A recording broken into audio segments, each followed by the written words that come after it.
Shalom, selamat malam Bapak Ibu Saudara. Kembali lagi kita dalam Victory in Prayer pada malam hari ini. Kita mau sama-sama memuji Tuhan. Kita mau sama-sama siapkan hati kita. Yesus, kita mau datang ke hadirat Tuhan. Sebelumnya mari kita bersatu di dalam doa. Yesus Tuhan, terima kasih kalau pada hari ini kami boleh selesai dari kegiatan kami atau mungkin yang ada sedang dalam perjalanan. Kami ucap syukur Tuhan kalau kami boleh menyelesaikan kegiatan kami pada hari ini dengan tidak kekurangan suatu apapun. Itu semua karena anugerah-Mu ya Bapa. Tuhan, kalau sebentar kami akan memulai ibadah kami pada hari ini, kiranya Kau berkati ibadah ini dari awal, pertengahan hingga akhirnya ya Bapa. Biarlah apa yang menjadi puji-pujian kami itu semua hanya untuk kemuliaan nama-Mu. Terima kasih Tuhan, kami siap untuk memuji dan memuliakan nama-Mu. Haleluya. Amin. Kita mengatakan dalam kasih-Mu Bapa.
Saat ini kami berdoa Tuhan, kami mengucap syukur Tuhan untuk Pilpres yang sudah berlangsung Tuhan. Kami percaya Tuhan, setelah Pilpres ini Tuhan, Indonesia akan lebih aman, Indonesia akan lebih baik Tuhan. Dan kami percaya Tuhan bahwa para pemimpin bangsa kami dari Presiden, Wakil Presiden, para Menteri Kabinet, dan pemerintah daerah semuanya Tuhan hidup dalam damai Tuhan. Terima kasih Bapak. Kami juga berdoa Tuhan saat ini khusus buat Rakerda WBI Tuhan yang akan dilaksanakan tanggal 18 hingga 20 Maret Tuhan. Biarlah Tuhan Engkau yang memimpin seluruh Rakerda WBI ini Tuhan. Biarlah menghasilkan pemimpin-pemimpin yang terbaik Tuhan untuk menjadi pemimpin-pemimpin rohani Tuhan di dalam Rakerda WBI Tuhan. Terima kasih Bapak, kami juga berdoa saat ini Tuhan buat hamba-hamba Tuhan yang melayani Tuhan, terutama buat penginjil yang ada di daerah-daerah yang ada di pelosok-pelosok yang terintimidasi Tuhan. Biarlah Tuhan Kau campur tangan, Kau berikan kekuatan, Kau berikan penghiburan kepada mereka sehingga mereka selalu menjadi pemenang-pemenang Tuhan untuk menangkan jiwa-jiwa di daerah-daerah Tuhan. Terima kasih Bapak, kami juga berdoa buat Bapak dan Ibu Gembala kami Tuhan sebagai Gembala GPI Batu Penjuru Tuhan.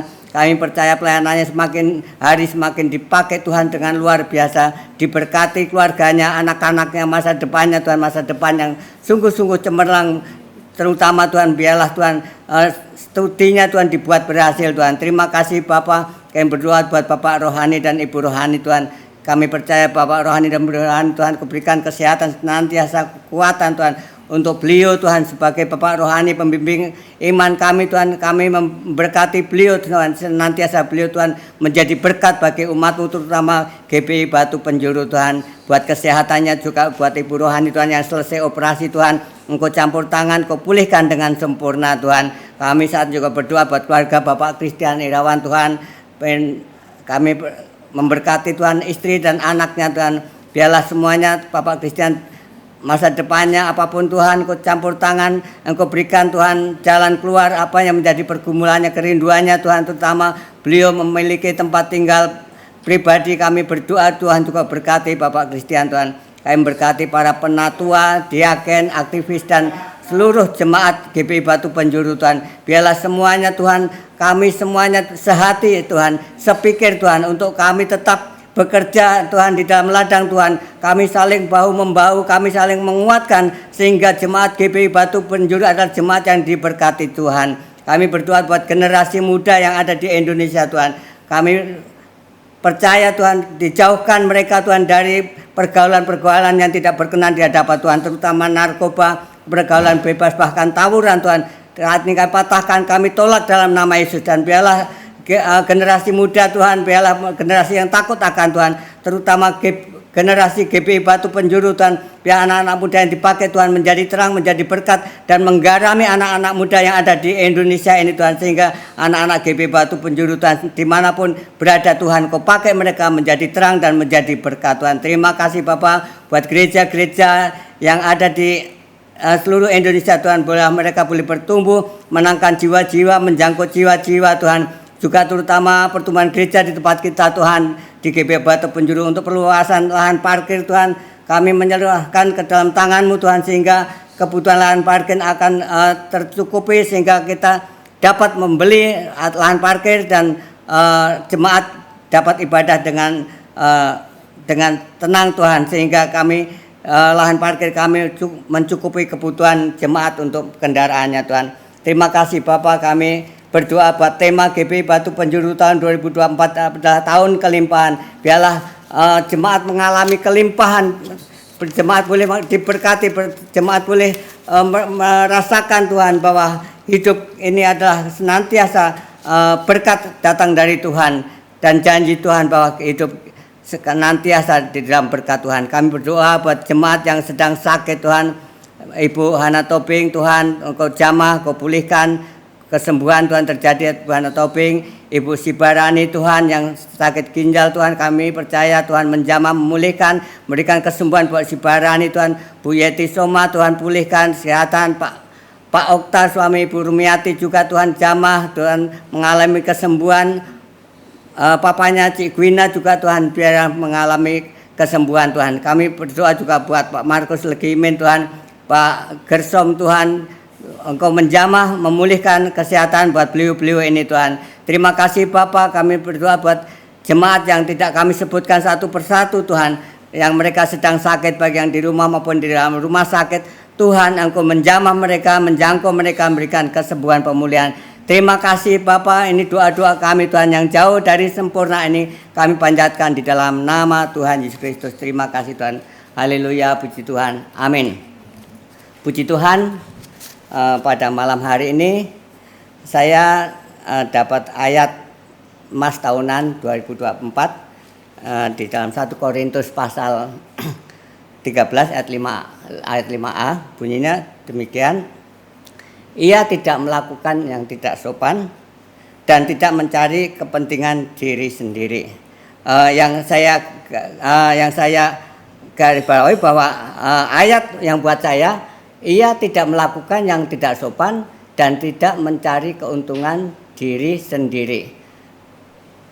Kalau kita baca dari ayat sebelumnya, mari kita baca di ayat 5, kita baca bersama-sama supaya lebih lengkap. 1 Korintus 13 ayat 5 kita baca biar lebih lengkap. 1, 2, 3. Ia tidak melakukan yang tidak sopan dan tidak mencari keuntungan diri sendiri. Lanjutnya, ia tidak pemarah dan tidak menyimpan kesalahan orang lain. Nah, kalau kita lihat di dalam kata ia ini adalah itu sifat Allah. Itu adalah, jadi saya kasih judul belajar mengasihi. Jadi saya judulnya belajar mengasihi. Kalau ayat ini buat saya yaitu ia tidak melakukan yang tidak sopan.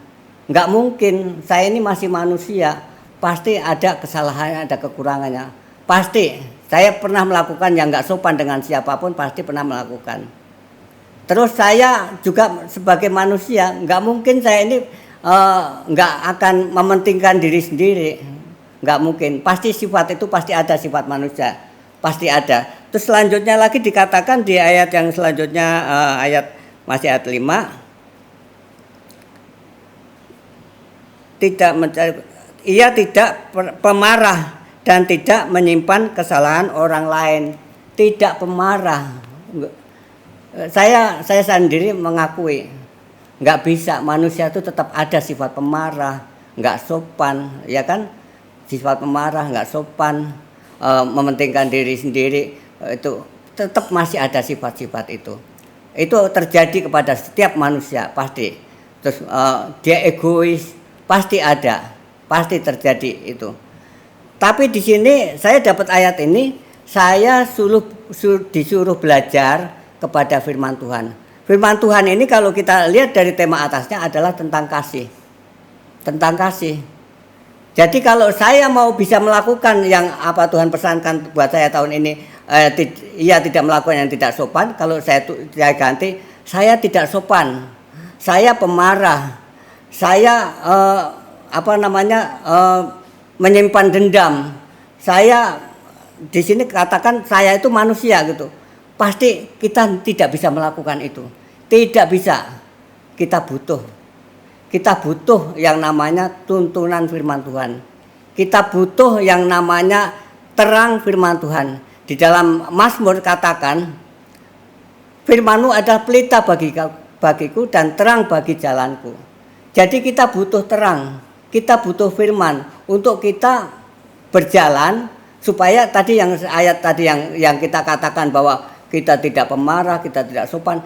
Jadi kita harus dituntun dengan firman Tuhan supaya kita mencapai kepada kesempurnaan itu, yaitu belajar tentang kasih. Itu yang saya dapat dari ayat ini. Nah, Daud sendiri pernah jatuh, dia manusia, dia pernah jatuh di dalam dosa.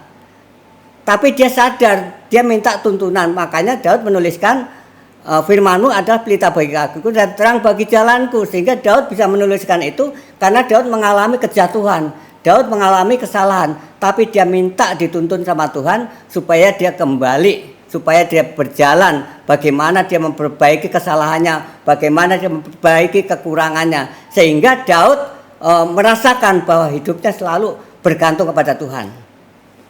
Tuhan Yesus katakan bahwa Akulah jalan dan kebenaran dan hidup. Tidak ada seorang pun yang bisa datang kepadaku kalau tidak melalui aku. Akulah terang dunia. Barang siapa di dalam aku, dia tidak akan berjalan dalam kegelapan. Jadi artinya kita butuh terang yang dari Tuhan. Kita butuh berjalan di dalam Tuhan. Kita butuh hidup di dalam Tuhan. Karena kalau kita nggak dalam Tuhan berarti kita mengalami kematian rohani. Itu yang saya tangkap dari ayat yang saya terima.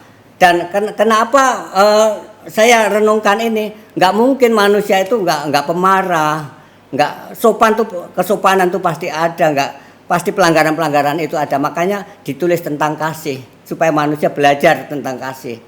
Jadi belajarnya dari mana? Dari firman Tuhan. Belajarnya dari mana? Dari melakukan firman Tuhan. Belajarnya dari mana? Dari kesalahan kita bertobat. Kita kembali kepada Tuhan, kembali kepada Alkitab, kembali kepada firman Tuhan. Itu yang kita tangkap dari ayat itu, bahwa ia tidak melakukan yang tidak sopan dan tidak mencari keuntungan diri sendiri. Ia tidak pemarah. Yang disebut ia itu adalah Yesus Kristus Tuhan.